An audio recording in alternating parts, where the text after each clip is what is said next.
അൽഹംദുലില്ലാഹ് അൽഹംദുലില്ലാഹില്ലദീ ഹദാനാ ലിഹാദാ വമാ കുന്നാ ലിനഹ്തദിയ ലൗലാ അൻ ഹദാനല്ലാഹ് നഹ്മദുഹു വനസ്തഈനുഹു വനുഅ്മിനു ബിഹി വനതവക്കലു അലൈഹി വനഊദു ബില്ലാഹി മിൻ ശുറൂരി അൻഫുസിനാ വമിൻ സയ്യിആതി അഅ്മാലിനാ മൻ യഹ്ദിഹില്ലാഹു ഫലാ മുദില്ല ലഹു വമൻ യുദ്ലിൽഹു ഫലാ ഹാദിയ ലഹു വനശ്ഹദു അൻ ലാ ഇലാഹ ഇല്ലല്ലാഹു വഹ്ദഹു ലാ ശരീക ലഹു വനശ്ഹദു അന്ന മുഹമ്മദൻ അബ്ദുഹു വറസൂലുഹു അർസലഹു ബിൽഹുദാ വദീനിൽ ഹഖ് ലിയുദ്ഹിറഹു അലദ്ദീനി കുല്ലിഹി വലൗ കരിഹൽ മുശ്രികൂൻ. അല്ലാഹുമ്മ സ്വല്ലി അലാ മുഹമ്മദിൻ വഅലാ ആലി മുഹമ്മദ് കമാ സ്വല്ലൈത അലാ ഇബ്രാഹീം വഅലാ ആലി ഇബ്രാഹീം വബാരിക് അലാ മുഹമ്മദിൻ വഅലാ ആലി മുഹമ്മദ് കമാ ബാരക്ത അലാ ഇബ്രാഹീം വഅലാ ആലി ഇബ്രാഹീം ഫിൽ ആലമീന ഇന്നക ഹമീദും മജീദ്. أما بعد فإن خير الحديث كتاب الله وخير الهدي هدي محمد صلى الله عليه وسلم وشر الأمور محدثاتها وكل بدعة ضلالة. أيها الناس أوصيكم وإياي أولا بتقوى الله. رب اشرح لي صدري ويسر لي أمري واحلل عقدة من لساني يفقهوا قولي.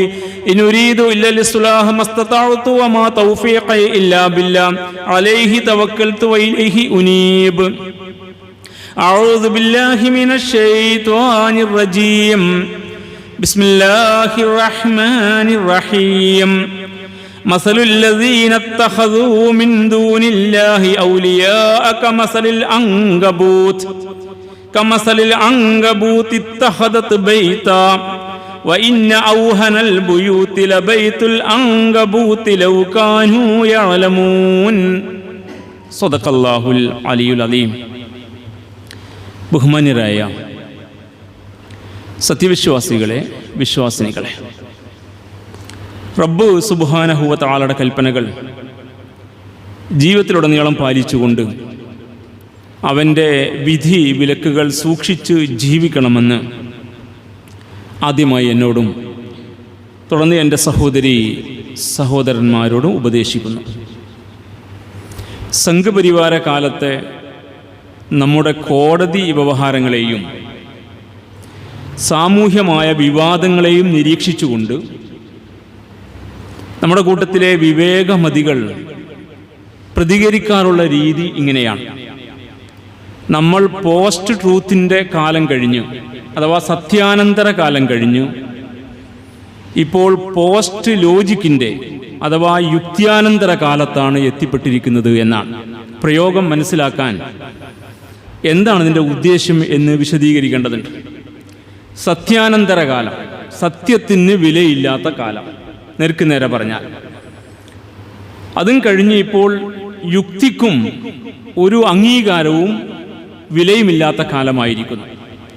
ഓക്സ്ഫോർഡ് ഡിക്ഷണറിയിൽ പോസ്റ്റ് ട്രൂത്തിനെ വിശദീകരിച്ചുകൊണ്ട് ഇങ്ങനെ രേഖപ്പെടുത്തിയിരിക്കുന്നു: ഒരു വിഷയത്തെ സംബന്ധിച്ചുള്ള വസ്തുതകൾക്ക് ഉപരിയായി, അഥവാ ഒരു വിഷയത്തെ സംബന്ധിച്ച യാഥാർത്ഥ്യങ്ങൾക്കുപരിയായി ആ വിഷയവുമായി ബന്ധപ്പെട്ട വൈകാരിക തലങ്ങളെ, മിക്കവാറും വസ്തുതാപരമല്ലാത്ത അവാസ്തവമായ കാര്യങ്ങൾക്ക് പ്രാമുഖ്യം നൽകുന്ന ഘട്ടകാലം, അതാണ് പോസ്റ്റ് ട്രൂത്ത്. സത്യത്തിന് വിലയില്ല, സത്യം പരിഗണിക്കപ്പെടുകയില്ല, വസ്തുതകൾ പരിഗണിക്കപ്പെടുകയില്ല. വസ്തുതകളെ മാറ്റിവെച്ച് വൈകാരികമായ വികാരത്തെ ഉദ്ദീപിക്കുന്ന രീതികൾ സ്വീകരിക്കും. അതാണ് പോസ്റ്റ് ട്രൂത്ത് അഥവാ സത്യാനന്തരകാലം, അതല്ലെങ്കിൽ പോസ്റ്റ് ഫാക്റ്റ് അഥവാ വസ്തുതാനന്തരകാലം. അപ്പോൾ വസ്തുതാന്വേഷണങ്ങൾക്കോ അതുമായി ബന്ധപ്പെട്ട ശരി എന്താണോ അതിന് വിലയില്ലാത്ത, അല്ലെങ്കിൽ അത്തരം വസ്തുത അന്വേഷിക്കാൻ ശാസ്ത്രീയമായ രീതികൾ അവലംബിക്കാത്ത, വികാരത്തെ മാത്രം മുൻനിർത്തിയുള്ള വർത്തമാനങ്ങൾക്ക് മേൽക്കൈ കിട്ടുന്ന ഒരു ദുരന്തകാലം. ഇത് ലോകാടിസ്ഥാനത്തിൽ തന്നെ സംഭവിച്ചു കൊണ്ടിരിക്കുന്ന ഒന്നാണ്. ലോകമൊട്ടാകെ വലതുപക്ഷ രാഷ്ട്രീയ ശക്തികൾ ഈ സത്യാനന്തര രീതികളെ, അഥവാ സത്യത്തിന് വിലയില്ലാത്ത, യുക്തിക്ക് വിലയില്ലാത്ത അവരുടെ വൈകാരികമായ വിഷയങ്ങളെ ഊതി വീർപ്പിച്ച് അത്തരം രീതികളെ അടിസ്ഥാനമാക്കിയുള്ള പ്രചണ്ഡമായ പ്രചാരണങ്ങളിലൂടെ അധികാരം നേടിക്കൊണ്ടിരിക്കുന്ന കാലമാണ് ഈ കാലം. അങ്ങനെ ഒരു ദുരന്ത കാലത്താണ് നമ്മൾ ജീവിച്ചുകൊണ്ടിരിക്കുന്നത്. അതുകൊണ്ട് ഈ പോസ്റ്റ് ട്രൂത്ത് കാലത്ത് അഥവാ സത്യാനന്തര കാലത്ത് ഏത് അനീതിയും നോർമലൈസ് ചെയ്യപ്പെടും, ലഘൂകരിക്കപ്പെടും. ഈ പോസ്റ്റ് ലോജിക്കിന്റെ യുക്തിയാനന്തര കാലത്ത് ഏത് പമ്പര വിഡിത്തവും ന്യായീകരിക്കപ്പെടും. സമൂഹത്തിലെ വലിയവരും കോടതിയും വരെ അത്തരത്തിലുള്ള ഒരു ലോജിക്കുമില്ലാത്ത, യുക്തിക്ക് നിരക്കാത്ത കാര്യങ്ങളുടെ പിറകെ പോവുകയും ചെയ്യും. ഇതൊരു യാഥാർത്ഥ്യമാണ്. ഇത്രയും ആമുഖമായിട്ട് പറഞ്ഞത്, നമ്മുടെ നാട്ടിൽ ഇപ്പോൾ ഒടുവിലായി ഒരു സിംഹത്തിൻ്റെയും സിംഹിണിയുടെയും പേരുമായി ബന്ധപ്പെട്ട മതവിവാദമുണ്ടാവുകയും ആ വിഷയത്തിൽ ഒരു സംസ്ഥാനത്തെ ഹൈക്കോടതി ഒട്ടും യുക്തിക്ക് നിരക്കാത്ത, ലോജിക്കില്ലാത്ത നിരീക്ഷണങ്ങൾ നടത്തുകയും ചെയ്ത പുതിയ ഒരു പശ്ചാത്തലത്തിലാണ്. അതുമായി ബന്ധപ്പെട്ട ഒരുപാട് ചർച്ചകൾ ഈ നാട്ടിൽ നന്മ നിലനിൽക്കണമെന്ന് ആഗ്രഹിക്കുന്ന, സത്യത്തിന് വില കൽപ്പിക്കുന്ന, ധർമ്മത്തോട് കൂറുള്ള, കോടതികൾ നീതിപൂർവം പോകണമെന്ന് ആഗ്രഹിക്കുന്ന ആളുകൾ ചർച്ചയ്ക്ക് വിധേയമാക്കിക്കൊണ്ട് സോഷ്യൽ മീഡിയകളിലും അല്ലാതെയും ധാരാളമായി ഈ വിഷയം ഇപ്പോൾ സമൂഹമധ്യത്തിലുണ്ട്. അത്തരം ഒരു പശ്ചാത്തലത്തിലാണ് നമ്മളും ഇവിടെ ജീവിക്കുന്നത് മനസ്സിലാക്കണം. പശ്ചിമബംഗാളിലെ സിലഗുരു നാഷണൽ സഫാരി പാർക്കിൽ നേരത്തെ അക്ബർ എന്നു പേരുള്ള ഒരു സിംഹം ഉണ്ടായിരുന്നു. പിന്നീട് ത്രിപുരയിൽ നിന്ന് ഒരു പെൺസിംഹത്തെ, സിംഹിണിയെ ആ പാർക്കിലേക്ക് കൊണ്ടുവന്നു. ഇത് യഥാർത്ഥത്തിൽ നമ്മളുമായൊന്നും ബന്ധപ്പെടാത്തൊരു വിഷയമാണ്. പക്ഷെ സിംഹിണിയുടെ പേര് സീത എന്നാണ്. ഇപ്പോൾ സീതാ സിംഹത്തെ അക്ബർ സിംഹത്തിന്റെ കൂടെ പാർപ്പിച്ചതിൽ അവിടത്തെ നേരത്തെ പറഞ്ഞ അഗ്രസീവ് ഫാസിസ്റ്റ് പൊളിറ്റിക്സിന്റെ റൈറ്റ് വിങ്ങിന്റെ VHP എന്ന ഘടകം കേസ് കൊടുത്തിരിക്കുന്നു കൊൽക്കത്ത ഹൈക്കോടതി. ആ കേസ് കൊടുത്തത് പോസ്റ്റ് ട്രൂത്തിന്റെ, പോസ്റ്റ് ലോജിക്കിന്റെ കാലത്തെ വല്ലാത്തൊരു ദുരവസ്ഥയുടെ ചിത്രമാണ്. മതങ്ങൾ മൃഗങ്ങളിലേക്ക് ചാർത്തി മുന്നോട്ട് പോകുന്ന വിദ്വേഷത്തിന്റെ, വെറുപ്പിന്റെ ഘട്ടകാലം. ഇത്തരം വിഷയങ്ങളിൽ നിലപാടെടുക്കേണ്ട കോടതി അതിൽ നടത്തിയ നിരീക്ഷണങ്ങളാണെങ്കിൽ അതിലേറെ ദുരന്തമായിട്ട് ഭവിച്ചിരിക്കുകയാണ്. കോടതി ഫെബ്രുവരി 22 ഈ വിഷയമായി നടത്തിയ വിധിയും അഭിപ്രായ പ്രകടനങ്ങളും ഇങ്ങനെയൊക്കെയാണ്. ഹൈക്കോടതി പറഞ്ഞ സിംഹങ്ങളുടെ പേര് മാറ്റി വിവാദം ഒഴിവാക്കണമെന്നാണ്. സിംഹങ്ങൾക്ക് സീത, അക്ബർ എന്ന് പേരിട്ടത് ശരിയായില്ല എന്നാണ് കോടതി നിരീക്ഷണം. പേര് നൽകിയത് ത്രിപുര സർക്കാരാണ്, ബംഗാൾ സർക്കാരല്ല എന്ന് സർക്കാരിന്റെ ആളുകൾ കോടതിയിൽ. പട്ടിക്കും പൂച്ചക്കും ദൈവങ്ങളുടെ പേരാണോ ഇടുന്നത് എന്ന് കോടതി ചോദിക്കുന്നു. ഹിന്ദു വിശ്വാസപ്രകാരം മൃഗങ്ങളും ദൈവമല്ലേ എന്നുകൂടി കോടതി ചോദിച്ചതായി നമുക്ക് മനസ്സിലാക്കാം.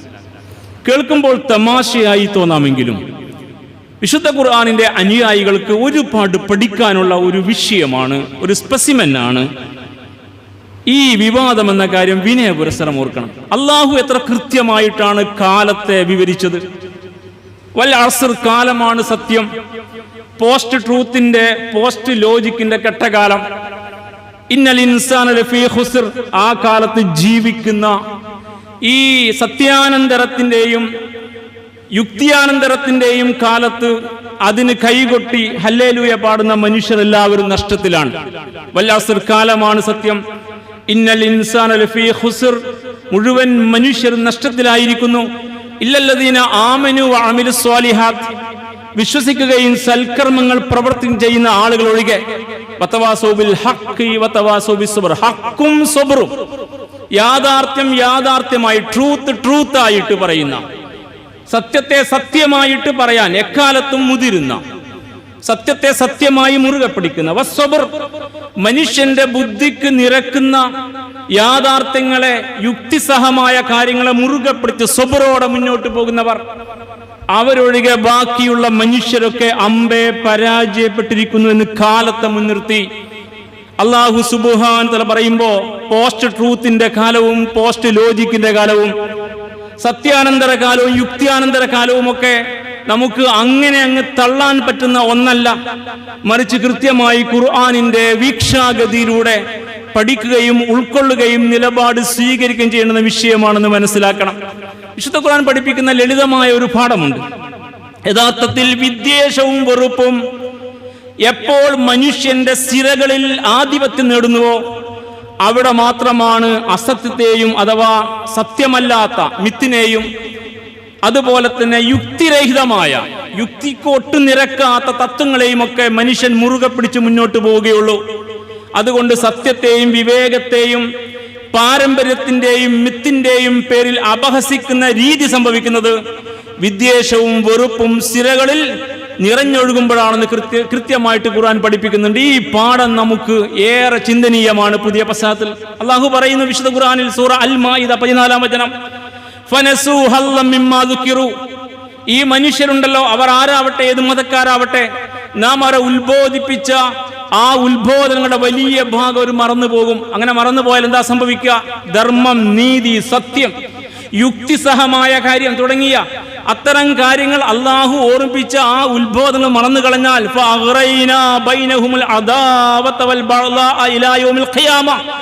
അന്ത്യനാൾ വരെ അവർക്കിടയിൽ പിന്നെ പരസ്പര വൈരവും വിദ്വേഷവും മാത്രമാണ് വിത്തുപാവുക. പിന്നെ അത് മാത്രം സംഭവിക്കുക. അപ്പോൾ സിംഹത്തിന് എന്ത് മതം? സിംഹത്തിനുണ്ടോ ജാതി? മൃഗങ്ങൾക്ക് മതവും ജാതിയും അന്വേഷിക്കുന്ന ഒരു മൃഗത്തിന്റെ പേരിൽ മതത്തെ ചേർത്ത് അത് ഇഷ്യൂ ആയി മാറുന്ന ഒരു സാമൂഹ്യ ക്രമത്തിൽ കോടതി അത് കേസായിട്ട് എടുക്കുന്ന, എന്നിട്ട് അതിനേക്കാൾ വിഡ്ഢിത്തം കോടതി പുലമ്പുന്ന അവസ്ഥയോളം കാര്യങ്ങൾ എത്തുന്നു എങ്കിൽ മനുഷ്യൻ അടിസ്ഥാനപരമായി മുറുകെ പിടിക്കേണ്ടുന്ന ധാർമ്മിക ഉത്ബോധങ്ങൾ നാം അവരെ ഉത്ബോധിപ്പിച്ച അടിസ്ഥാനപരമായ ഉത്ബോധങ്ങളുടെ വലിയ ഒരു ഭാഗം ഒരു മറന്നുപോയി. അപ്പോൾ എന്ത് സംഭവിച്ചു? ഖിയാമ നാൾ വരെ അത്തരം ആളുകൾക്ക് വിദ്വേഷവും വെറുപ്പും മാത്രമാണ് വിത്ത് പാവുക. അവരിപ്പോൾ ഉൽപ്പാദിപ്പിച്ചുകൊണ്ടിരിക്കുന്ന നിർമ്മിച്ചു ഉൽപ്പാദിപ്പിച്ചു പ്രൊഡക്റ്റ് ചെയ്യുക.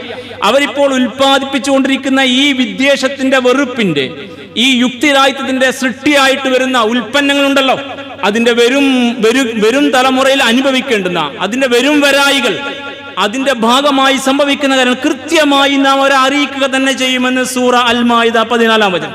വീണ്ടും അല്ലാഹു പറയുന്നു, ഇന്നമാ യുരീദു ശൈത്വാനു അൻ യൂഖിയ ബൈനകുമുൽ അദാവത വൽ ബഗ്ള. ഇത് പിശാചിന്റെ പണിയാണ്. ശൈത്താന്റെ പണി എന്താ? ഇന്നമ ശൈത്താനു, നിശ്ചയം പിശാച്, അൻ യൂഖിയ ബൈനകും, നിങ്ങൾക്കിടയിൽ അവൻ ഇട്ടുകൊണ്ടിരിക്കും, ഉണ്ടാക്കിക്കൊണ്ടിരിക്കും, അൽ അദാവത വൽ ബഗ്ള, ശത്രുതയെയും വിദ്വേഷത്തെയും. വിദ്വേഷവും വെറുപ്പും നിങ്ങൾക്ക് നിരന്തരമായി സംഭവിപ്പിക്കുക. ഏത് ചെറിയ വിഷയങ്ങൾ, ഒരു സിംഹത്തിന് ഒരു ഇണ വേണമെന്നതാണ് വിഷയം. ഇവിടെ ഇല്ലാത്തത് അപ്പുറത്തുനിന്ന് കൊണ്ടുവന്ന ആ സിംഹത്തിന്റെ താമസത്തേക്ക് വിട്ടുകൊടുക്കും.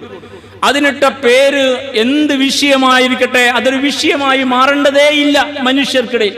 പക്ഷെ വിദ്വേഷവും വെറുപ്പും ഏത് വിഷയത്തിലും ചെലുത്തിയിട്ട് സമൂഹത്തെ വിഭജിക്കുന്ന രീതി സ്വീകരിക്കാൻ നിങ്ങൾക്ക് പിശാച് കളിച്ചുകൊണ്ടിരിക്കുമെന്ന് ഇതേ സൂറ അൽ മാഇദ 91-ാം വചനത്തിൽ അല്ലാഹു പറയുന്നു. സഹോദരന്മാരെ, ഇസ്ലാമിന്റെ രീതി എത്ര മഹത്തരമാണ് ആലോചിച്ച് നോക്കൂ.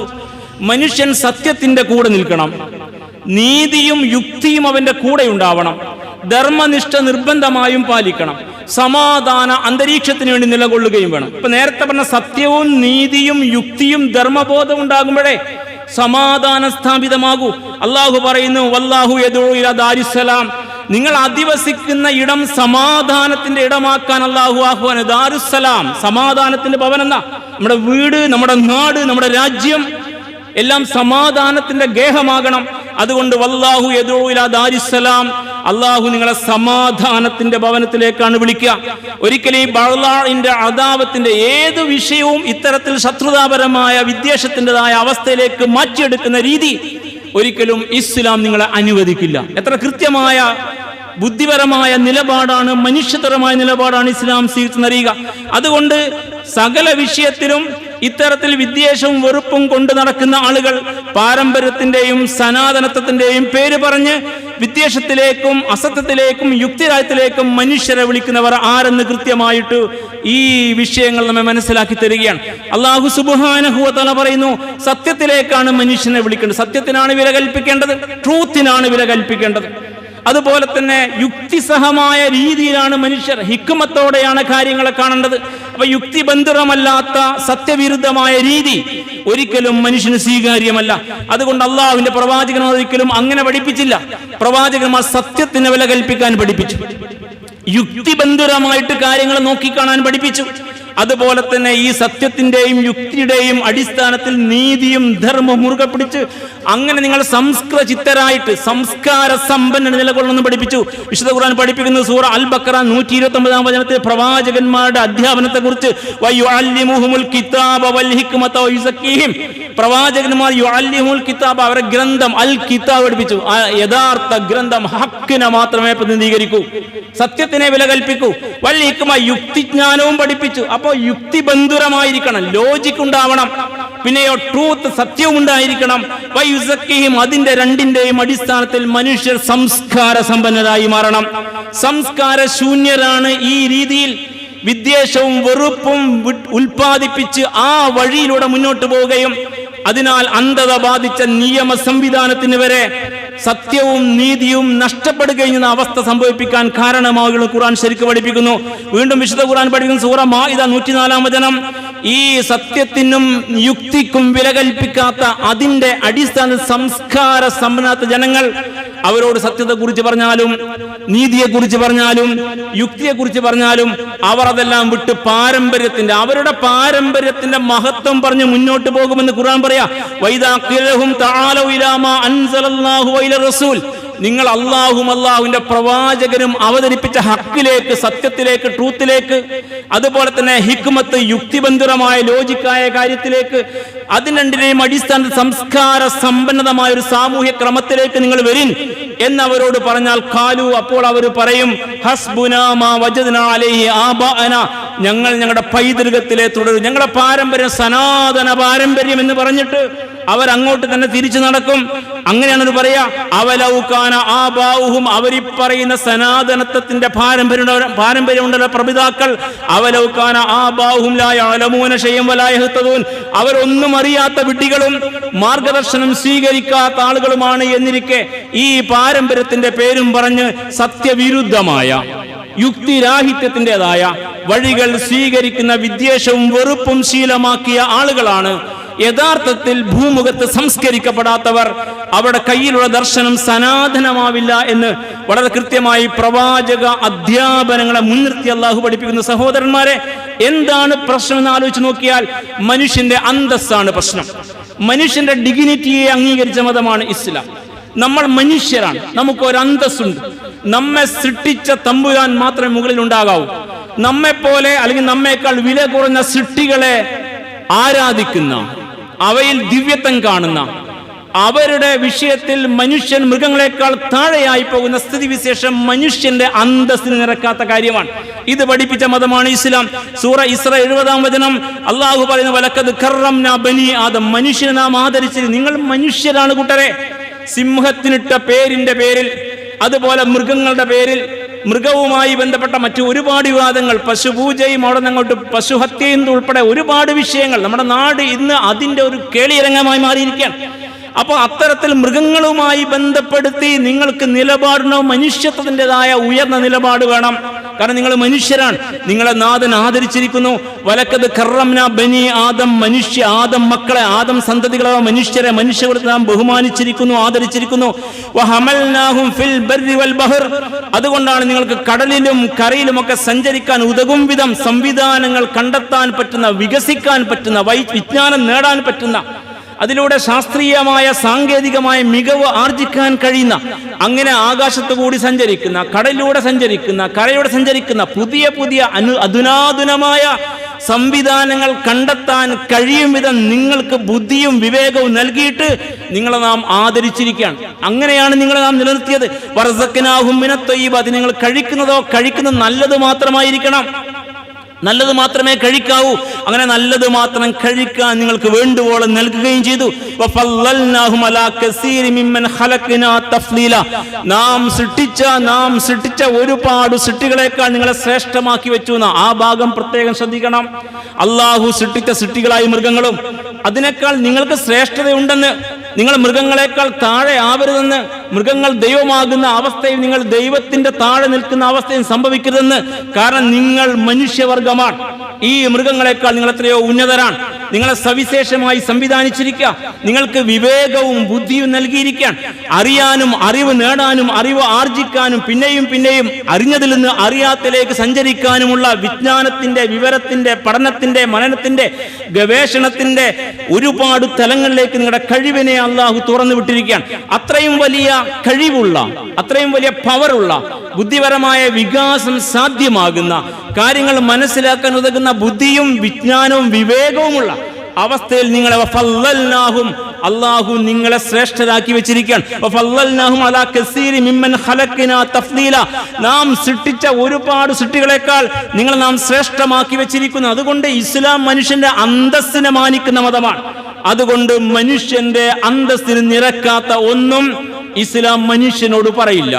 അത്തരം മനുഷ്യന്റെ അന്തസ്സ് കളഞ്ഞു കുളിക്കുന്ന മൃഗത്തെക്കാൾ താഴെ മനുഷ്യരായി പോകുന്ന ഒന്നിനെയും ഇസ്ലാം അംഗീകരിക്കില്ല. കാരണം മനുഷ്യൻ അത്രയും ഡിഗ്നിറ്റി ഉള്ള ഒരു സൃഷ്ടിവർഗമാണ്.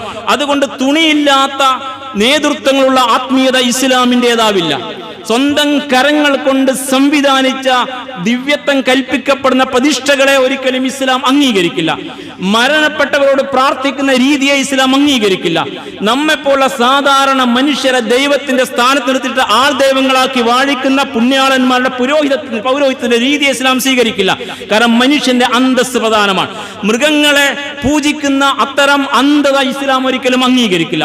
മൃഗകാഷ്ടം നൈവേദ്യമാകുന്ന രീതി, മൃഗത്തിന്റെ മൂത്രം അമൃതാകുന്ന രീതി, അത്തരം സംഗതികൾ ഇസ്ലാം അംഗീകരിക്കില്ല. അത് നജസാണ്. ഒരിക്കലും മാലിന്യത്തെ ഇസ്ലാം ഒരിക്കലും ശ്രേഷ്ഠമായി കാണില്ല. മാലിന്യം മാലിന്യമാണെന്ന് പറയാൻ, രിജിസാണെന്ന് പറയാൻ, നജസാണെന്ന് പറയാൻ മനുഷ്യനെ പഠിപ്പിക്കുന്ന വിവേകത്തിന്റെ, ബുദ്ധിയുടെ, യുക്തിയുടെ മതമാണ് ഇസ്ലാം. വസ്തുനിഷ്ഠമല്ലാത്ത ജൽപ്പനങ്ങൾ മൃഗങ്ങളിൽ ചാർത്തിയിട്ട് അതിനെ വേദമൂല്യമായി പരിഗണിക്കുന്ന രീതി ഒരിക്കലും ഇസ്ലാം അംഗീകരിക്കില്ല. പശു ഓക്സിജൻ പുറത്തുവിടുന്നു എന്ന വർത്തമാനം ഒരിക്കലും മനുഷ്യൻ അംഗീകരിക്കില്ല. അത് അങ്ങനെ ഒരു യാഥാർത്ഥ്യത്തെക്കുറിച്ച് ഒരാളും ഇന്നവരെ സംസാരിച്ച യാഥാർത്ഥ്യമല്ലാത്തത് കൊണ്ടാണ്. അങ്ങനെ ഒരു വസ്തുനിഷ്ഠമായ കാര്യമാണെങ്കിൽ പഠനപരമായി പുറത്തു വരേണ്ടതാ, ശാസ്ത്രീയമായി തെളിയിക്കേണ്ടത്. അങ്ങനെ ഒന്നും ഇല്ല. അതുപോലെ തന്നെ പശുവിൽ സ്വർണമുണ്ടെന്ന്, അതിന്റെ മൂത്രത്തിൽ അങ്ങനെ ഉണ്ടെന്ന് ജുനഗഡ് കാർഷിക സർവകലാശാലയിൽ നിന്ന് അവിടുത്തെ ബയോടെക്നോളജി വിഭാഗത്തിലെ ശാസ്ത്രജ്ഞനും സംഘവും 4 വർഷം നടത്തിയ ഗവേഷണ ഒടുവിലാണത്ര ഇത് കണ്ടെത്തിയിരിക്കുന്നത്. 1 ലിറ്റർ മൂത്രത്തിൽ 3 മില്ലിഗ്രാം മുതൽ 10 മില്ലിഗ്രാം സ്വർണമുണ്ടെന്ന് അങ്ങ് പറഞ്ഞുകൊണ്ടിരിക്കുകയാണ്. ഇതെല്ലാം ശാസ്ത്രീയമായ പഠനങ്ങളാണെന്ന് വരുത്തുകയാണ്. ഇത്തരം വിവരങ്ങൾ പുറം ലോകത്ത് എവിടെയുമില്ല, ഇവിടെയും ബുദ്ധിയുള്ള ആരും അംഗീകരിച്ചില്ല. അപ്പോൾ ഇത്തരത്തിൽ ഒരുപാട് ജൽപ്പനങ്ങൾ, മനുഷ്യന്റെ അന്തസ്സിന് നിരക്കാത്ത, മനുഷ്യൻ സ്വന്തം ഡിഗ്നിറ്റി കളഞ്ഞു കുളിച്ച് മുന്നോട്ട് പോകുന്ന, അങ്ങനെ മനുഷ്യന് ഉപകാരപ്പെടാൻ വേണ്ടി സംവിധാനിക്കപ്പെട്ട മൃഗങ്ങളെ ദൈവങ്ങളായി വാഴിക്കുന്ന, ആ മൃഗങ്ങൾക്ക് മുമ്പിൽ കൈകൂപ്പി നിൽക്കുന്ന, അവയുടെ മുമ്പിൽ തലകുമ്പിട്ട് നിൽക്കുന്ന, അവയുടെ മുമ്പിൽ പ്രണാമിക്കുന്ന ഈ രീതി മനുഷ്യന്റെ അന്തസ് നിരക്കുന്ന പഠിപ്പിച്ച മതമാണ് ഇസ്ലാം. അതുകൊണ്ട് ഇസ്ലാം മൃഗങ്ങൾക്ക് നൽകേണ്ട സ്ഥാനം നൽകി, മനുഷ്യന് അംഗീകരിച്ച പദവിയും നൽകി. ഈ യാഥാർത്ഥ്യം വളരെ കൃത്യമായി പഠിപ്പിക്കുന്ന ഒരു ദർശനമായിട്ട് വിശുദ്ധ ഖുർആൻ നിലവിലുണ്ടെന്ന് മനസ്സിലാക്കണം. ഈ യാഥാർത്ഥ്യത്തെ മനസ്സിലാക്കി സമൂഹത്തിൽ എത്തിക്കേണ്ടുന്ന ബാധ്യതയും നമുക്കുണ്ട്. സഹോദരന്മാരെ, റമദാൻ മാസം സമാഗതമാവുകയാണ്. വിശുദ്ധ ഖുർആൻ അവതീർണമായതിന് നന്ദി പ്രകാശിപ്പിക്കുന്ന ഒരു മാസക്കാലത്തെ നന്ദി പ്രകാശനത്തിന്റെ ദീക്ഷയാണ് ആ കാലം. എങ്കിൽ നിങ്ങൾ അറിയണം, ഇന്ന് നമുക്ക് നടക്കുന്ന പോസ്റ്റ് ട്രൂത്തിന്റെ, പോസ്റ്റ് ലോജിക്കിന്റെ ഈ കാലഘട്ടത്തിൽ, ഈ കെട്ടകാലത്തെ വർത്തമാനങ്ങൾക്ക് കൃത്യതയുള്ള വെളിച്ചം നൽകി അന്തസ്സോടെ ജീവിക്കാൻ, ഈ മണ്ണിൽ അന്തസ്സോടെ ജീവിക്കാൻ നമ്മെ കരുത്തരാക്കുന്ന ആദർശത്തിന്റെ മികവും തെളിവുമാണ് വിശുദ്ധ ഖുർആൻ. ആ നിലക്ക് വിശുദ്ധ ഖുർആനെ വായിച്ചു പഠിക്കാൻ ഈ വരുന്ന കാലത്തെ നമ്മൾ ശരിക്കും ഉപയോഗപ്പെടുത്തണം. മൃഗങ്ങളെ കുറിച്ച് ധാരാളം പ്രതിപാദനമുള്ള ഗ്രന്ഥമാണ് വിശുദ്ധ ഖുർആൻ. ഖുർആൻ ഒരിക്കലും ആ മൃഗങ്ങളെ കുറിച്ചോ മറ്റു സൃഷ്ടികളെ കുറിച്ചോ പറയുമ്പോൾ സത്യവിരുദ്ധമായ, യുക്തിരഹിതമായ ഒരു കാര്യവും പറഞ്ഞില്ല. പറഞ്ഞെല്ലാം കൃത്യമുള്ള വർത്തമാനമാണ്. വിശുദ്ധ ഖുർആനിൽ ഒരുപാട് ആയാത്തുകളിലൂടെ ഈ മൃഗങ്ങളുമായി ബന്ധപ്പെട്ട യാഥാർത്ഥ്യങ്ങളെ കൃത്യമായി വരച്ചു കാണിച്ചിരിക്കുന്നു. വിശുദ്ധ ഖുർആൻ പറയുന്ന ഒരു ആയത്ത് നിങ്ങൾ കേൾക്കുക. വിശുദ്ധ ഖുർആൻ സൂറ അൻആം 38-ാം വചനത്തിൽ വമാ മിൻ ദാബത്തിൻ ഫിൽ അർളി വലാ ത്വാഇരിൻ യതീറു ബിജനാഹിഹി ഇല്ലാ ഉമമുൻ അംസാലക്കും. മൃഗങ്ങളെ കുറിച്ച്, പക്ഷികളെ കുറിച്ച്, മനുഷ്യരെ കൂടെ ജീവിക്കുന്ന സഹജീവികളായ ഈ ജന്തുവർഗങ്ങളെ കുറിച്ച് ഖുർആൻ പറഞ്ഞ വർത്തമാനം വമാ മിൻ ദാബത്തിൻ ഫിൽ അർളി, മണ്ണിൽ സഞ്ചരിക്കുന്ന ഒരു മൃഗവുമില്ല, വലാ ത്വാഇരിൻ യതീറു ബിജനാഹിഹി, ചിറകിൽ പറക്കുന്ന ഒരു പറവയുമില്ല. അഥവാ എല്ലാ ജന്തുക്കളും അതുപോലെ തന്നെ പറവകളും പ്രാണികളും ഉരകങ്ങളും എല്ലാ ജന്തുവർഗവും അതിൽപ്പെട്ടു. അവയൊന്നുമല്ല ഇല്ലാ ഉമമുൻ അംസാലക്കും, നിങ്ങളെപ്പോലത്തെ സമൂഹങ്ങൾ മാത്രമാണ്. പക്ഷികളുടെ സമൂഹം, അവക്കിടയിൽ വ്യത്യസ്ത പക്ഷികളുടെ സമൂഹങ്ങൾ, മൃഗങ്ങളുടെ സമൂഹം, അതിൽ വ്യത്യസ്ത മൃഗങ്ങൾ, സിംഹവും കടുവയും പുലിയും കാട്ടും കാട്ടുപോത്തും അങ്ങനെ പലതും ഒക്കെ ഓരോ വിഭാഗങ്ങൾ അതിനിടയിൽ. അതുപോലെ തന്നെ ഹഷറാത്ത് പ്രാണികൾ, അതുപോലെ തന്നെ ഉരകവർഗങ്ങൾ, അങ്ങനെ തുടങ്ങി എല്ലാം നിങ്ങളെപ്പോലെ സമൂഹങ്ങളായി സംവിധാനിച്ചതാ. അത് നിങ്ങൾക്ക് ഉപകാരപ്പെടാൻ വേണ്ടി മാത്രമാണ്. ഈ പ്രപഞ്ചത്തിന്റെ പ്രകൃതിയുടെ മനുഷ്യൻ ജീവിക്കുന്ന ഈ അധിവാസ മേഖലയുടെ ശരിയായ മുന്നോട്ടുള്ള പ്രയാണത്തിന് ഇതൊക്കെ ആവശ്യമാണ്. അത് മനുഷ്യന്റെ ബുദ്ധിയുള്ള മനുഷ്യന് മനസ്സിലാകുന്ന കാര്യമാണ്. അതുകൊണ്ട് നിങ്ങളെപ്പോലെ ഉമമുകളായി സമൂഹങ്ങളായി സംവിധാനിച്ചിരിക്കുകയാണ്. മാ ഫറത്നാ ഫിൽ കിതാബി മിൻ ഷൈഇൻ, ഈ പ്രപഞ്ചത്തിൽ നിങ്ങൾ കണ്ടു കാണപ്പെടുന്ന ഒന്നിനെ കുറിച്ചും ഒന്നും നിങ്ങളെ പഠിപ്പിക്കാതെ ഈ ഗ്രന്ഥം വിട്ടിട്ടില്ല. ഈ യാഥാർത്ഥ്യങ്ങളൊന്നും പറയാതെ ഒരു വീഴ്ചയും വരുത്താതെ ഈ വിഷയം കൃത്യമായി പ്രതിപാദിച്ചുകൊണ്ടാണ് അള്ളാഹു തന്റെ ഗ്രന്ഥത്തെ നിങ്ങൾക്ക് ഇറക്കി തന്നിരിക്കുന്നത്. സുമ്മ ഇലാ റബ്ബിഹിം യുഹ്ശറൂൻ, നിങ്ങൾ നിൽക്കേണ്ട സ്ഥാനത്ത് നിങ്ങൾ നിൽക്കണം, അവക്ക് കൊടുക്കേണ്ട അംഗീകാരം അവക്കും കൊടുക്കണം. അതിനപ്പുറത്ത് നിങ്ങൾ മനുഷ്യർ ഈ അവസ്ഥയെ മറന്നിട്ട് നിങ്ങളുടെ അന്തസ് കളഞ്ഞു കുളിച്ച് നിങ്ങൾക്ക് സഹായകരമാകേണ്ട സൃഷ്ടികളെ നിങ്ങൾ ദൈവങ്ങളാക്കി വെച്ച് അങ്ങനെ മുന്നോട്ട് ദുരന്തങ്ങളുണ്ടല്ലോ. മനുഷ്യ ബുദ്ധിക്ക് നിരക്കാത്ത യുക്തിരാഹിത്യത്തിൻ്റെതായ രീതിശാസ്ത്രം, സത്യവിരുദ്ധമായ കാര്യം, അത് നിങ്ങൾ പാലിച്ച് അതാണ് നിങ്ങൾ സ്വീകരിക്കുന്നതെങ്കിൽ നിങ്ങൾ അറിയണം സുമ്മ ഇലാ റബ്ബിഹിം യുഹ്ശറൂൻ, നിങ്ങളുടെയൊക്കെ നാഥന്റെ അടുക്കലേക്ക്, അവരുടെ റബ്ബിലേക്ക് അവർ മടക്കപ്പെടാനിരിക്കുകയാണ്. അതുകൊണ്ട് ഈ വിഷയത്തെ കുറിച്ചൊക്കെ നിങ്ങൾ കൃത്യമായി മറുപടി പറയേണ്ടി വരും. നിങ്ങളുടെ ജൽപ്പനങ്ങളൊന്നും അങ്ങനെ അങ്ങ് വകവെക്കുകയില്ല. വീണ്ടും ഖുർആൻ പറയുന്നു, വൽ അൻആമ ഖലഖഹാ ലക്കും ഫീഹാ ദിഫ്ഉൻ വമനാഫിഉൻ വമിൻഹാ തഅകുലൂൻ, ഈ മൃഗങ്ങളുണ്ടല്ലോ അതിനൊക്കെ നാം നിങ്ങൾക്ക് വേണ്ടി സൃഷ്ടിച്ചതാ. നിങ്ങൾക്ക് വേണ്ടി, ലക്കും നിങ്ങൾക്ക് വേണ്ടിയാണ്. അതിൽ നിങ്ങൾക്ക് വസ്ത്രമുണ്ട്, അതിൽ നിങ്ങൾക്ക് ഭക്ഷണമുണ്ട്, അതിൽ നിങ്ങൾക്ക് ഒരുപാട് പ്രയോജനം വരണം. മനുഷ്യ നിനക്ക് വേണ്ടി സൃഷ്ടിക്കപ്പെട്ടതാണ് മൃഗം. അത് നിനക്ക് ഉപകാരപ്പെടാനാ, നിനക്ക് വസ്ത്രമായി ഭക്ഷണമായി. അതിനപ്പുറത്ത് നിന്നെ വഹിക്കാൻ പറ്റുന്ന, ഭാരം വഹിക്കാൻ പറ്റുന്ന, യുദ്ധ സൈന്യത്തിന് ഉപയോഗിക്കുന്ന ഒരുപാട് ഉപകാരമുള്ള അവസ്ഥയിൽ നീ നിലകൊള്ളുന്ന ഈ ആവാസക്രമത്തിന്റെ ആ ചാക്രികത പൂർത്തീകരിക്കാൻ ആവശ്യമായ വിധം അത് സംവിധാനിച്ചിരിക്കുകയാണ്. ഈ യാഥാർത്ഥ്യം മനുഷ്യരെ നിങ്ങൾ അറിയണം. വീണ്ടും ഖുർആൻ പറയുന്നു സൂറ അൻ-നഹ്ൽ 8-ാമത് വചനത്തിൽ, വൽ ഖൈല വൽ ബിഗാല വൽ ഹമീറ, കുതിരയും കോവർ കഴുതയും ലിതർകബൂഹാ വസീനതൻ, നിങ്ങൾക്ക് സഞ്ചരിക്കാനും നിങ്ങൾക്ക് ഭംഗിയും അലങ്കാരമായിട്ടും, വയഖ്ലുഖു മാ ലാ തഅലമൂൻ, നിങ്ങൾക്കറിയാത്ത ഒരുപാട് സൃഷ്ടികളെ വേറെയും അല്ലാഹു സംവിധാനിച്ചിരിക്കുകയാണ്. ഇതൊക്കെ അള്ളാഹു സൃഷ്ടിച്ചതാ, നിങ്ങൾക്ക് വേണ്ടിയാണ്. നിങ്ങളാണ് അവക്ക് മുകളിൽ. നിങ്ങളുടെ അന്തസ്സാണ് പ്രധാനം. അന്തസ്സിന് നിരക്കാത്ത രീതി നിങ്ങൾ സ്വീകരിക്കാൻ പാടില്ല. അവ നിങ്ങൾക്ക് വേണ്ടി സംവിധാനിക്കട്ടെ, നാഥന്റെ ഔദാര്യമാണ്. ഈ യാഥാർത്ഥ്യം കൃത്യമായി പഠിപ്പിച്ച മതമാണ്. അതുകൊണ്ട് മൃഗങ്ങൾ ഒരിക്കലും ദൈവമല്ല, മൃഗങ്ങൾ ദൈവമാകില്ല, മൃഗങ്ങളുടെ വിസർജ്യങ്ങൾ നൈവേദ്യങ്ങളാവില്ല, അവയുടെ മൂത്രം ഒരിക്കലും അമൃതാവുകയുമില്ല എന്ന് കൃത്യമായി പറയാനും മനസ്സിലാക്കാനും നമുക്ക് സാധിക്കണം. മനുഷ്യൻ മൃഗതുല്യനായി മാറാൻ പാടില്ല, മൃഗത്തെക്കാൾ മോശമായിട്ട് അതപ്പതിക്കാനും പാടില്ല. നിന്റെ അന്തസ് കളഞ്ഞു കുളിക്കല.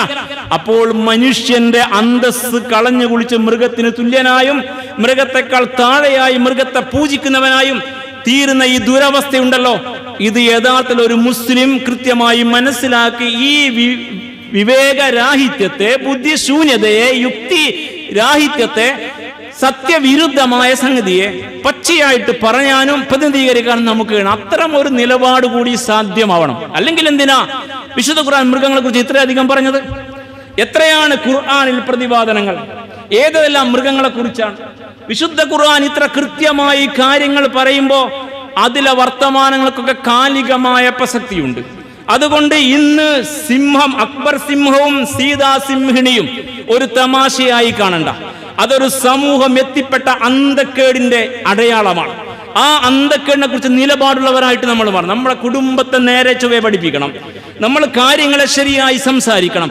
ഈ മൃഗങ്ങളുമായി ബന്ധപ്പെട്ട ഖുർആനിലെ ആയാത്തുകളുടെ മുഴുവൻ പ്രതിപാദനം വിളിച്ച മഹാരഥന്മാരായ പണ്ഡിതന്മാർ അതിനെ കൺക്ലൂഡ് ചെയ്തുകൊണ്ട് പറയുന്ന ഒരു ഉദാഹരണം കേൾക്കുക. അഷാറൽ ഖുർആനില അന്നൽ ഹയവാനാതി സുഖിറത ലിഖിദ്മത്തിൽ ഇൻസാൻ. വിശുദ്ധ ഖുർആൻ ശരിക്ക് സൂചന നൽകുന്നു, കൃത്യമായി ചൂണ്ടിക്കാണിക്കുന്നു, എല്ലാ മൃഗങ്ങളും മനുഷ്യന് സേവനം ചെയ്യാൻ വേണ്ടി സംവിധാനിക്കപ്പെട്ടതാണ്. മനുഷ്യന് വേണ്ടി, മനുഷ്യന്റെ താഴെയാണവ. അവ ഒരിക്കലും മുകളിലാവില്ല. നിങ്ങളൊരു മൃഗത്തെ സവിശേഷമായി ദൈവമാക്കിയാൽ ദൈവമാകില്ല. ആ മൃഗത്തിന്റെ കാഷ്ടം മാത്രമായിരിക്കും, മൂത്രവുമായിരിക്കും എന്ന് മനസ്സിലാക്കാൻ കഴിയുന്നത്. അങ്ങനെയാണ് മനുഷ്യൻ മനസ്സിലാക്കേണ്ടത്. വീണ്ടും പറഞ്ഞു, വലാകിൻ ഫീ നഫ്സിൽ വഖ്തി യുഫ്റലു അലൽ ഇൻസാനിൽ മുസ്ലിം മുആമലത്തുൽ ഹയവാനാത്തി ബിലുത്ഫിൻ. അതേസമയം ഈ മൃഗങ്ങളോട് വളരെ സൗമ്യമായി, വളരെ ആദരവോടെ അവയെ അംഗീകരിച്ച്, അവയെ സ്നേഹിച്ച്, അവർക്ക് വെറുതെ പരിക്ക് പറ്റിക്കാതെ അവയെ അറുത്ത് കഴിക്കുകയാണെങ്കിൽ അറുക്കുമ്പോൾ പോലും നല്ല മൂർച്ചയുള്ള കത്തി കൊണ്ട് വേഗത്തിൽ അറുത്ത് അങ്ങനെ മാന്യമായ സ്നേഹത്തോടെ മാർദ്ദവത്തോടെ പെരുമാറാൻ നിങ്ങളോട് അള്ളാഹു കൽപ്പിക്കുകയും ചെയ്തിരിക്കുന്നു എന്നാണ്. അതിനോട്, മൃഗങ്ങളോട് എന്തെങ്കിലും മോശമായ സമീപനം നിങ്ങൾ സ്വീകരിക്കുന്നത് തടയുകയും ചെയ്തിരിക്കുന്നു. അൽ ഹയവാനത്ത് മഅസാഇരിൽ മഖ്ലൂഖാത്ത്, മറ്റു സൃഷ്ടികളെ പോലെ തന്നെ മൃഗങ്ങളും യഅതഖിദു അന്നഹാ തഅബുദുല്ലാഹ ബിർറഗ്മി മിൻ അന്നഹാ ലാ തുഅബ്ബിറു അൻ ദാലിക ബിലുഗത്തിൽ ബശർ. മനുഷ്യന് മനസ്സിലാകാത്ത ഭാഷയിൽ അവ സൃഷ്ടിച്ച നാഥനെ വണങ്ങുന്ന, ആരാധിക്കുന്ന, തമ്പുരാൻ തസ്ബീഹ് ആളുകളാണ് എന്നും നിങ്ങൾ മനസ്സിലാക്കണം. ഖുർആൻ മൊത്തം മൃഗങ്ങളുമായി ബന്ധപ്പെടുത്തി പറഞ്ഞ കാര്യങ്ങളെ കൺക്ലൂഡ് ചെയ്തുകൊണ്ട്, അതിനെ സമ്മപ്പ് ചെയ്തുകൊണ്ട് പണ്ഡിതന്മാർ പറഞ്ഞതാ അവയും തസ്ബീഹ് ചൊല്ലുന്നെന്ന്, അവയെ സൃഷ്ടിച്ച നാഥനെ വണങ്ങുന്നെന്ന്. ആ നാഥനെ വണങ്ങുന്ന സൃഷ്ടികളെ നിങ്ങൾ ദൈവമാക്കി വെക്കരുതെന്ന്. അതെന്തുമാത്രം വിഡ്ഢിത്തമാണെന്ന്. നിങ്ങളെ സൃഷ്ടിച്ചത് ഈ നാഥനാ. ഈ മൃഗങ്ങളെയും ആ നാഥനാ സൃഷ്ടിച്ചത്. അത് നിങ്ങൾക്ക് സേവനത്തിന് വേണ്ടിയാണ്, നിങ്ങൾക്ക് ഉപകാരപ്പെടാൻ വേണ്ടിയാണ്. എന്നിട്ട് നിങ്ങളോ ആ ദൈവത്തെ സൃഷ്ടിച്ച നാഥന് തസ്ബീഹ് ചൊല്ലുന്ന മൃഗത്തെ നിങ്ങൾ ദൈവമാക്കി വെച്ചിരിക്കുന്നു. എന്ത് വിഡിത്തമാണ് കൂട്ടരെ. നിങ്ങൾ ചെന്ന് ഖുർആൻ ശരിക്ക് ചോദിക്കുക. ഖുർആൻ പറയുന്നു, വിശുദ്ധ ഖുർആനിൽ വ ഇന്ന മിൻ ഷൈഇൻ ഇല്ലാ നുസബ്ബിഹു ബിഹംദിഹി വലാകിൻ ലാ തഫ്ഖഹൂന തസ്ബീഹും. അതിലൊരു മൃഗവുമില്ല, ഒരു സൃഷ്ടിയുമില്ല അല്ലാഹുവിനെ തസ്ബീഹ് ചൊല്ലുന്നവരായിട്ടല്ലാതെ, അല്ലാഹുവിനെ പ്രകീർത്തിക്കുന്നവരായിട്ടല്ലാതെ ഇല്ല. മറിച്ച് വലാകിൻ ലാ തഫ്ഖഹൂന തസ്ബീഹും, അവരുടെ കീർത്തനം, അവിടെ തസ്ബീഹ് നിങ്ങൾക്ക് മനസ്സിലാവില്ല എന്നേ ഉള്ളൂ. നിങ്ങൾക്കത് മനസ്സിലാക്കാൻ പറ്റുന്നില്ല. പക്ഷേ ഈ മൃഗങ്ങൾ അവയെ സൃഷ്ടിച്ച നാഥന് തസ്ബീഹ് ചൊല്ലുന്നവരാ. അത് നിങ്ങൾക്ക് മനസ്സിലാകാത്തതാ. അപ്പൊ അങ്ങനെയുള്ള ഈ മൃഗങ്ങളെ നിങ്ങളായിട്ട് ദൈവങ്ങളാക്കി വാഴിക്കരുത് എന്ന്. അതുകൊണ്ട് സൂറ ഇസ്രായേൽ 44-ാം വചനം ഏറെ അർത്ഥവത്തായ വചനമാണ്. സഹോദരന്മാരെ, 200-ലധികം സ്ഥലത്ത്, 200-ലധികം വചനങ്ങളിൽ മൃഗങ്ങളെ കുറിച്ച് ഖുർആൻ പ്രതിപാദിക്കുന്നു. ഖുർആനിലെ 6 അധ്യായങ്ങളുടെ പേര് തന്നെ മൃഗങ്ങളുടെ പേരാണ്. അത്രയും കൃത്യമാണ്. നിങ്ങൾക്കറിയാവുന്ന പോലെ സൂറ അൽ ബഖറ, അൽ അൻആം, അൻ-നഹ്ൽ, അൻ-നംൽ, അൽ അൻകബൂത്ത്, അൽ ഫീൽ, ഈ അധ്യായത്തിലെ ഈ പേരുള്ള അധ്യായങ്ങൾ പരിശോധിച്ച് നോക്കൂ. നമ്മുടെ സാമൂഹ്യ ക്രമത്തിലെ യുക്തിരാഹിത്യത്തിന്റെ തലമണ്ടക്കടിക്കുകയാണ് ഇസ്ലാം. അങ്ങനെ ഒരു രാഷ്ട്രീയം അതിനുണ്ട്. വായിച്ചാൽ നിങ്ങൾക്ക് മനസ്സിലാവും. ഒരു ഉദാഹരണമായിട്ട് കേൾക്കുക. സൂറ അൽ ബഖറ ഖുർആനിലെ ഏറ്റവും വലിയ അധ്യായമാണ്, 2-ാമത് അധ്യായം. അതിൽ പശുപൂജകരായ ആളുകളെ കുറിച്ച് പറയുന്നു ഖുർആൻ. ആ പ്രതിപാദനമുള്ളത് കൊണ്ട് ആ പേരങ്ങനെ. അത് മാത്രമല്ല, ഈ പേരുള്ള അധ്യായത്തിൽ ആ മൃഗത്തെ കുറിച്ച് മാത്രം അങ്ങനെ വർണ്ണിക്കലല്ല, പ്രതിപാദനം കൃത്യമാണ്. മൃഗത്തെ ദൈവമാക്കി വാഴിച്ച് പശുപൂജകരായി പോയ ഒരു സമൂഹത്തെ വളരെ കൃത്യമായി വരച്ച് കാണിക്കുന്നു സൂറ അൽ ബഖറ. എന്നിട്ട് അവരോട് അവരുടെ പശുപൂജ മനസ്ഥിതിയെ ഇളക്കി പ്രതിഷ്ഠിച്ചിട്ട് നിങ്ങൾ മൃഗത്തെ ആരാധിക്കുന്ന ആളുകളായിട്ട് മാറരുത്. അത് നിന്ദ്യതയാണ്. നിങ്ങൾ അന്തസ്സുള്ളവരായിട്ട് മാറണം. നിങ്ങളെ സൃഷ്ടിച്ച തമ്പുരാന്റെ ദാസന്മാരായിട്ട് മാറണം. അങ്ങനെ അവരെ ശരിയായ വഴിയിലേക്ക് തിരിച്ചു കൊണ്ടുവന്ന ശേഷം പശുഭക്തിയുടെ അവസാനത്തെ കണികയെ മനസ്സിന്ന് പറിച്ചു കളയാൻ വേണ്ടി അവരെ കൊണ്ട് തന്നെ പശുവിനെ അറുപ്പിക്കുന്ന കഥയാണ് അവിടെ പറയുന്നത്. വല്ലാത്തൊരു ഉത്ബോധനമാണ്. പുതിയ കാലത്ത് ഈ അധ്യായം പിന്നെയും പ്രസക്തമാവുകയാണ്. സൂറ അൽ ബഖറ 92-ാം വചനം, വലഖദ് ജാഅക്കും മൂസ ബിൽ ബയ്യിനാത്തി. അന്ന് ബനൂ സമുദായത്തിലെ കഥ പറഞ്ഞുകൊണ്ട് ഈ കഥ പറയുന്നത്. മൂസ അലൈഹിസ്സലാത്തു വസ്സലാം നിങ്ങൾക്കിടയിൽ വ്യക്തമായ ദൃഷ്ടാന്തവുമായി വന്നു. സുമ്മത്തഹത്തുൽ അജ്ര മിൻ ബഅദി. എന്നിട്ട് നിങ്ങൾ പശുപൂജകരായിട്ട് മാറി. നിങ്ങൾ പിന്നെയും പശുക്കുട്ടിയെ ആരാധിച്ച് വാൻതുന്നാലും അക്രമികളായിട്ട് നിങ്ങൾ മാറി. വീണ്ടും സൂറ അൽ ബഖറ 54-ാം വചനം, വൈദ് ഖാല മൂസാ ലി ഖൗമി യാ ഖൗമി ഇന്നകും ദലംതും അൻഫുസകും ബിത്തിഖാദികുൽ അജ്ല. പശുവിനെ പൂജിക്കുന്ന രീതി നിങ്ങൾ സ്വീകരിച്ചാൽ നിങ്ങൾ അക്രമികളാണെന്ന് അവരോട് മൂസാ നബി അലൈഹി സ്വലാത്തു വസ്സലാം പറഞ്ഞു. അതുകൊണ്ട് ഫത്തൂബു ഇലാ ബാരിക്കും, ഇത് നിർത്തിയിട്ട് നിങ്ങൾ മനുഷ്യന്റെ അന്തസ്സിലേക്ക് തിരിച്ചു വരൂ, പശ്ചാത്തപിച്ച് മടങ്ങുവിൻ. ഫഖ്തുലു അൻഫുസകും, പശുപൂജകരായ നിങ്ങളുടെ കൂട്ടത്തിലെ ആളുകൾ നിങ്ങൾ തന്നെ കൊന്നുകളയുവിൻ എന്നാണ്. ശിക്ഷയും പ്രഖ്യാപിച്ചു. അപ്പം മനുഷ്യന്റെ അന്തക്കേടിനെ വിവരിക്കുന്ന നമ്മൾ സമയതായിരിക്കും എന്ന് ആയത്ത് വിടുകയാണ്. സൂറ അൽ ബഖറ 67-ാം വൈദ് ഖാല മൂസാ ലി ഖൗമിഹി ഇന്നല്ലാഹ യഅമുറുകും അൻ തദ്ബഹു ബഖറ. അവരോട് മൂസ നബി പറഞ്ഞു, നിങ്ങൾ പശുവിനെ അറുക്കണം. എന്തിനാണ് അറുക്കുന്നത്? പശുപൂജകന്റെ മനസ്സിലെ പശുഭക്തിയെ ഇല്ലാതാക്കാൻ പശുപൂജകരെ കൊണ്ട് പശുവിനെ അറുപ്പിച്ചു ഖുർആൻ. അതാണ് വസ്തുത. അങ്ങനെ ഒടുവിൽ ഒരുപാട് ചോദ്യ ഉത്തരങ്ങൾക്കുള്ള സൂറ അൽ ബഖറ എഴുതുന്ന അവസാനം അവർ അറുത്തു. അപ്പോൾ മൃഗങ്ങളെ പൂജിക്കുന്ന ആ ഭക്തി ഉണ്ടല്ലോ, അത് മനസ്സിന് പരിച്ചു കളയുന്ന അവസാന മാർഗം ആ മൃഗത്തെ അറുക്കലാണ്. അങ്ങനെ മനുഷ്യന് ഭക്ഷണമാകേണ്ടതാണത്. വേണമെങ്കിൽ അറുത്ത് കഴിക്കാം. നിങ്ങൾ മൃഗത്തെക്കാൾ താഴെയാവരുന്ന്. വലിയ പാഠമാണ്.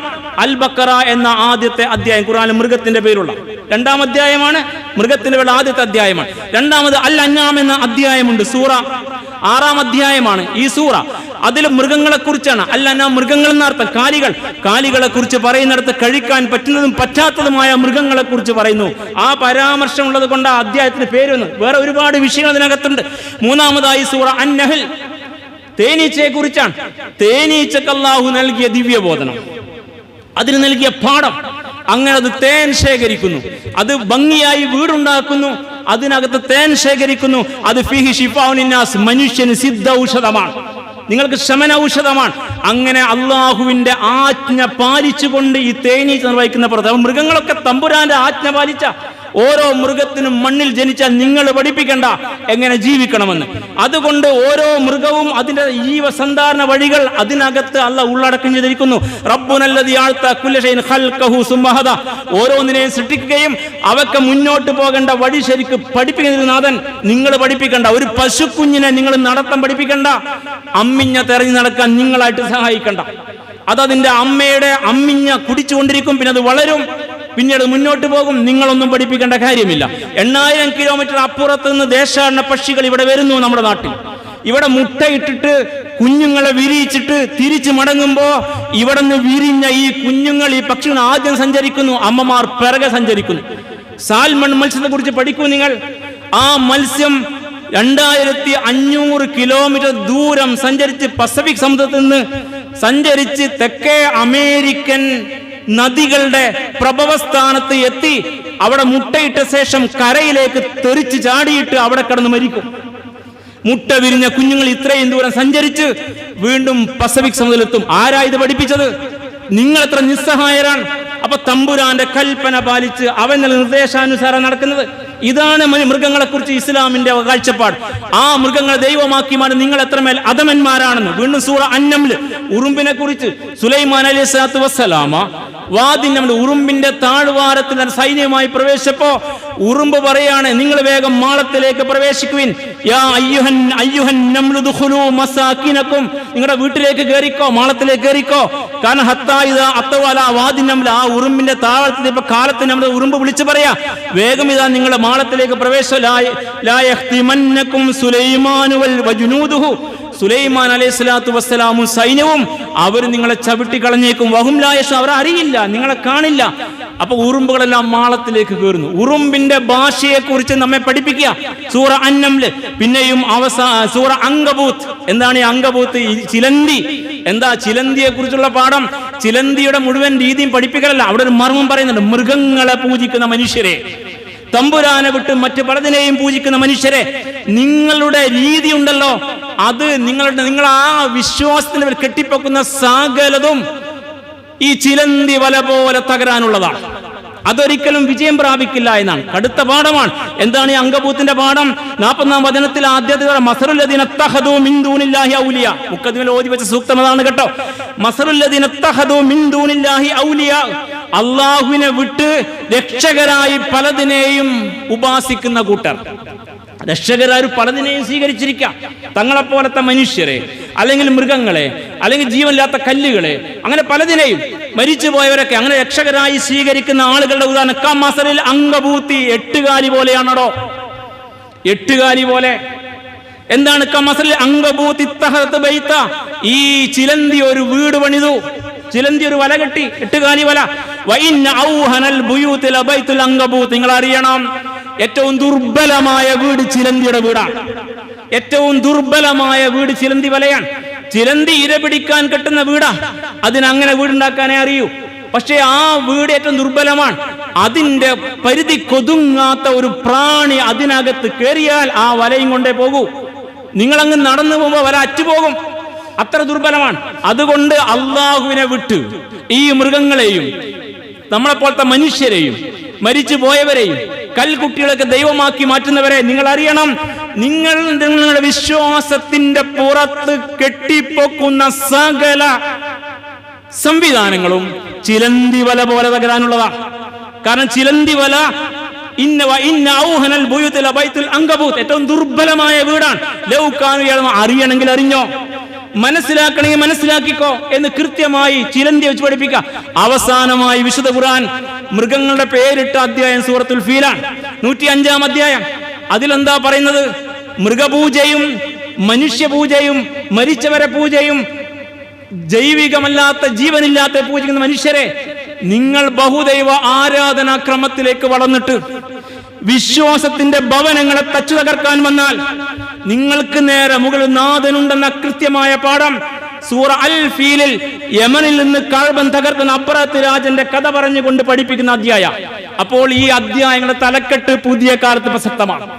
ഈ 6 പേരുകളുണ്ടല്ലോ നമ്മൾ ജീവിക്കുന്ന ഇന്ത്യൻ അവസ്ഥയിൽ കൃത്യമായ വെളിപാടാണ്. അതുകൊണ്ട് യുക്തിരാഹിത്യത്തിന്റെ, പോസ്റ്റ് ലോജിക്കിന്റെ, സത്യാനന്തരത്തിന്റെ, പോസ്റ്റ് ട്രൂത്തിന്റെ പുതിയ കാലത്ത് ഈ ഉന്നയിക്കുന്ന വിഷയങ്ങളും അത് ഏറ്റെടുക്കുന്ന കോടതിയും ഒക്കെ നമുക്ക് കൃത്യമായ വെളിപാടാണ്. വിശുദ്ധ ഖുർആൻ പഠിക്കാൻ നമ്മെ വീണ്ടും വീണ്ടും അള്ളാഹു ആഹ്വാനം ചെയ്യുകയാണ്. അതുകൊണ്ട് തമ്പുരാൻ ഇത്തരം ആളുകളുടെ സംവിധാനങ്ങൾ പ്രതികാരം ചെയ്യുമെന്ന് അവസാനമായി സൂറ അൽഫിൽ അറിയണം. 27 ഇനം മൃഗങ്ങളെ, പക്ഷികളെ, പ്രാണികളെ, ഉരകങ്ങളെ പ്രതിപാദിക്കുന്നതിന് വിശുദ്ധ ഖുർആൻ പേര് പറഞ്ഞുകൊണ്ട് മുഴുവൻ വായിക്കാൻ ഇപ്പോൾ നമുക്ക് സമയമില്ല. അതുകൊണ്ട് നിങ്ങൾ കൃത്യമായി മനസ്സിലാക്കണം, ഇത്തരത്തിൽ കല്ലുകളെയും മരങ്ങളെയും അജൈവിക വസ്തുക്കളെയും മൃഗങ്ങളൊക്കെ പൂജിക്കുന്ന ആളുകൾ അവർ ആരാധിക്കുന്നത്, ഉപാസിക്കുന്ന, അവർക്ക് ഉപകാരം ഉപദ്രവം ചെയ്യാൻ കഴിയാത്ത വസ്തുക്കളെയാണെന്ന് ഖുർആൻ. വിശുദ്ധ ഖുർആൻ വീണ്ടും സൂറ യൂനുസിലെ 18-ാമതിന് ശേഷം വീണ്ടും സൂറ അറാഫിൽ ഒന്നിനെയും സൃഷ്ടിച്ചിട്ടില്ലാത്ത വെറും സൃഷ്ടികൾ മാത്രമല്ല, നിങ്ങളെക്കാൾ താഴെയുള്ള, നിങ്ങൾ അന്തസ്സുള്ള മനുഷ്യരാ, നിങ്ങളെക്കാൾ താഴെ ഇത്തരം സംഗതികളെയാണോ നിങ്ങൾ ദൈവിക ദിവ്യത്വം ചാർത്തിയിട്ട് പരിഗണിക്കുന്നതെന്ന് വളരെ വലിയ ചോദ്യം വീണ്ടും വീണ്ടും ചോദിക്കുന്നു ഖുർആൻ. അതുകൊണ്ട് നിങ്ങൾ അറിയണം, വിശ്വാസം നമ്മൾ അറിയണം. യാ അയ്യുഹല്ലദീന ആമനൂ, വിശ്വാസികളെ, അലൈക്കും അൻഫുസക്കും, നിങ്ങൾ നിങ്ങളുടെ ദീൻ മുറുകെ പിടിച്ച് ജീവിച്ചോ. അലൈക്കും അൻഫുസക്കും, നിങ്ങൾ നിങ്ങളുടെ ദർശനത്തെ മുറുകെ പിടിച്ച് ഈ സത്യത്തിൻ്റെതായ യുക്തിയുടേതായ ഹക്കിന്റെ ഹിക്മത്തിന്റെ കാഴ്ചപ്പാട് മുന്നോട്ട് പോയിക്കോ. ലാ യദുറുക്കും മൻ ദല്ല ഇദാ ഹതദൈതും, നിങ്ങൾ ഈ മാർഗദർശനം സ്വീകരിച്ചവരാണെങ്കിൽ ഈ വഴികളിലായ ഒരാളും നിങ്ങളെ ഉപദ്രവിക്കില്ല. ഇത്തരത്തിൽ വഴികളുടെ പോസ്റ്റ് ട്രൂത്തിന്റെ, പോസ്റ്റ് ലോജിക്കിന്റെ, സത്യാനന്തര കാലത്തിന്റെ, യുക്തിയാന്തര കാലത്തിന്റെ ഈ വൃത്തികേടുണ്ടല്ലോ, ഈ ജൽപ്പനങ്ങൾ, അതിന്റെ വക്തങ്ങൾ നിങ്ങളെ ഒന്നും ഉപദ്രവിക്കൂല. നിങ്ങൾ കരുത്തരായിട്ട് മാറുവിൻ. ലാ യദുറുക്കും മൻ ദല്ല ഇദാ ഹതദൈതും, നിങ്ങൾ സന്മാർഗത്തിൽ, ഖുർആന്റെ ഈ വെളിച്ചത്തിൽ, തിരുവചനത്തിന്റെ വഴിയിലാണോ എങ്കിൽ ഈ ആളുകൾ നിങ്ങളെ ഒട്ടും ഉപദ്രവിക്കില്ല. ഇലല്ലാഹി മർജിഉക്കും ജമീഅ, നിങ്ങൾ എല്ലാവരും അല്ലാഹുവിലേക്ക് തിരിച്ചു പോകാനുള്ളവരാണ്. ഫയുനബ്ബിഉകും മാ കുൻതും തഅമലൂൻ, നിങ്ങൾ പ്രവർത്തിക്കുന്ന കാര്യങ്ങൾ കൃത്യമായിട്ട് അല്ലാഹു നിങ്ങളെ അറിയിച്ചു തരുമെന്നാണ്. അതുകൊണ്ട് സഹോദരന്മാരെ, വിശുദ്ധ റമദാൻ മാസം സമാഗതമായ കാലമാണ്. ഖുർആൻ അവതരിച്ച് കിട്ടിയതിന് നന്ദി പ്രകാശിപ്പിക്കുന്ന കാലമാണ്. ഹിറാ ഗുഹയിൽ നിന്ന് തുടങ്ങിയ വെളിച്ചം 23 കൊല്ലക്കാലം കൊണ്ട് ഇഖ്റയിൽ തുടങ്ങിയിട്ട് അതിലെ മുഴുവൻ അധ്യായങ്ങളും നമ്മുടെ കയ്യിലുണ്ട്. അതിനോട് കൃത്യമായ നീതി പുലർത്താൻ വിശ്വാസികൾ കഴിയണം. നേരെ ചൊവ്വെ വായിക്കുക, പഠിക്കുക, ഓതി തീർക്കൽ നിർത്തിയിട്ട് ചിന്തക്കും ബുദ്ധിക്കും ഖുർആനെ വിഷയവഹിപ്പിക്കുക. ഈ വരുന്ന റമദാൻ മാസത്തെ അങ്ങനെ ഉപയോഗപ്പെടുത്തുക. ആ രീതിയിൽ മുന്നോട്ട് പോകാൻ കഴിഞ്ഞാൽ ഈ വൃത്തികേടിന്റെ നടുവിൽ ശരിയായ വഴിയിൽ ഖുർആൻ ദിശ കാണിക്കും. ഇന്ന ഹാദൽ ഖുർആന യഹ്ദി ലല്ലതി ഹിയ അഖ്വം, ഏറ്റവും ശരിയിലേക്ക് സത്യാനന്തര കാലത്തും യുക്തിയാനന്തര കാലത്തും നമ്മെ, മനുഷ്യനെ ഖുർആൻ വഴി നടത്തും. അതുകൊണ്ട് യുബശ്ശിറുൽ മുഅ്മിനീന യഅമലൂന സ്വാലിഹാത്തി അന്ന ലഹും അജ്റൻ കബീറ, വിശ്വാസികൾക്ക് ഖുർആൻ സന്തോഷ വാർത്ത അറിയിക്കുന്നു, നിങ്ങൾക്ക് വലിയ പ്രതിഫലമുണ്ട്. ഈ സത്യത്തിന്റെ വസ്തുത മാർഗത്തിൽ നിങ്ങൾ ധൈര്യസമേതം മുന്നോട്ട് പോകണമെന്ന്. അതുകൊണ്ട് പുതിയ കാലത്തെ തമാശകളായി കാണണ്ട. ഈ തമാശകളൊക്കെ അന്ധകാലത്തെ വൃത്തികേടുകളാണ്. ആ വൃത്തികേടുകളെ അഡ്രസ് ചെയ്തുകൊണ്ട് അന്ന് ഖുർആൻ പറഞ്ഞ പാഠങ്ങൾ നമുക്ക് കൃത്യമായ ദിശാബോധം നൽകണം. അതുകൊണ്ട് വിശുദ്ധ ഖുർആനിലേക്ക് തിരിയുക, അള്ളാഹുവിലേക്ക് മടങ്ങുക, ആദർശത്തെ ഏറ്റെടുക്കുക, യുക്തിയുടെയും സത്യത്തിന്റെയും വഴിയിൽ ഹക്കിന്റെയും സ്വബറിന്റെയും മാർഗത്തിൽ മുന്നോട്ട് പോവുക. അങ്ങനെയെങ്കിൽ കാലത്തെ മറികടന്ന് ജയിക്കുന്ന കൂട്ടർ വിശ്വാസികളായിരിക്കും. ഇല്ലല്ലദീന ആമനു വഅമിലുസ് സ്വാലിഹാത്തി വതവാസൗ ബിൽ ഹഖ് വതവാസൗ ബിസ് സബ്ർ. ഹഖ് കൊണ്ടും സബ്ർ കൊണ്ടും പരസ്പരം ഉപദേശിച്ചുകൊണ്ട് ആദർശത്തിൽ വിശ്വസിച്ച് ഉറപ്പിച്ചു നിർത്തി സൽപന്താവിൽ സൽകർമ്മചാരികളായി മുന്നോട്ട് വിജയിക്കും. വല്ലസ്ർ, കാലമാണ് സത്യം. ഈ യാഥാർത്ഥ്യം ഉൾക്കൊണ്ടുകൊണ്ട് സത്യത്തിന്റെ പാന്താവിൽ കാലുറപ്പിച്ച് നിൽക്കാൻ നമുക്ക്, നമ്മുടെ തലമുറക്കും ഈ സമുദായത്തിനും അല്ലാഹു ഊർജം നൽകി അനുഗ്രഹിക്കുമാറാവട്ടെ. ഈ സത്യത്തിന്റെ വഴിയിലേക്ക് യുക്തിരാജ്യത്തെ മറികടന്നുകൊണ്ട് ഈ സത്യം ഉൾക്കൊള്ളാൻ കഴിയുന്ന വിശാലത ഈ സമൂഹത്തിന് അഖിലം അല്ലാഹു നൽകി അനുഗ്രഹിക്കുമാറാവട്ടെ. അഖൂലു ഖൗലി ഹാദാ വസ്തഗ്ഫിറുല്ലാഹ ലീ വലക്കും വസ്തഗ്ഫിറൂഹു ഇന്നഹുൽ ഗഫൂറുർ റഹീം വദ്ഉഹു ഇന്നഹുൽ ബർറുൽ കരീം. അൽഹംദുലില്ലാഹി റബ്ബിൽ ആലമീൻ. اللهم صل وسلم على عبدك ورسولك محمد الأمين وعلى آله وأصحابه أجمعين. أيها الناس أوصيكم ثانيا بتقوى الله يا أيها الذين آمنوا اتقوا الله حق تقاته ولا تموتن إلا وأنتم مسلمون. ബഹുമാന്യരായ സഹോദരന്മാരെ, സഹോദരിമാരെ, അള്ളാഹുവിൻ്റെ വിധിവിലക്കുകൾ പാലിച്ച് ജീവിക്കണമെന്ന് ഒരിക്കൽ കൂടി ഉണർത്തുകയാണ്. അള്ളാഹു സുബ്ഹാനഹു വ തആല അവൻ്റെ ഇഷ്ടദാസന്മാരിൽ, ദാസിമാരിൽ നാം ഏവരെയും ഉൾപ്പെടുത്തുമാറാവട്ടെ. നമ്മിൽ നിന്ന് മരിച്ചുപോയവർക്ക് അള്ളാഹു മഗ്ഫിറത്തും മർഹമത്തും നൽകുമാറാവട്ടെ. നമ്മുടെ രോഗികൾക്ക് നാഥൻ ശിഫയും ശമനവും നൽകുമാറാവട്ടെ. നാം അനുഭവിക്കുന്ന എല്ലാ പ്രയാസങ്ങളും തമ്പുരാൻ ദൂരീകരിച്ച് എളുപ്പം നൽകുമാറാവട്ടെ. നമ്മുടെ നാശം കൊതിക്കുന്ന എല്ലാവരുടെയും നാശം അള്ളാഹു ഉറപ്പുവരുത്തുമാറാവട്ടെ. ربنا آتنا في الدنيا حسنة وفي الآخرة حسنة وقنا عذاب النار. اللهم اغفر للمؤمنين والمؤمنات والمسلمين والمسلمات الأحياء منهم والأموات إنك مجيب الدعوات يا قاضي الحاجات. اللهم أعز الإسلام والمسلمين وأذل الشرك والمشركين. اللهم أجرنا من النار. اللهم أجرنا من النار. اللهم أجرنا من النار. ربنا اغفر لنا ولإخواننا الذين سبقونا بالإيمان ولا تجعل في قلوبنا غلا للذين آمنوا ربنا إنك رؤوف رحيم.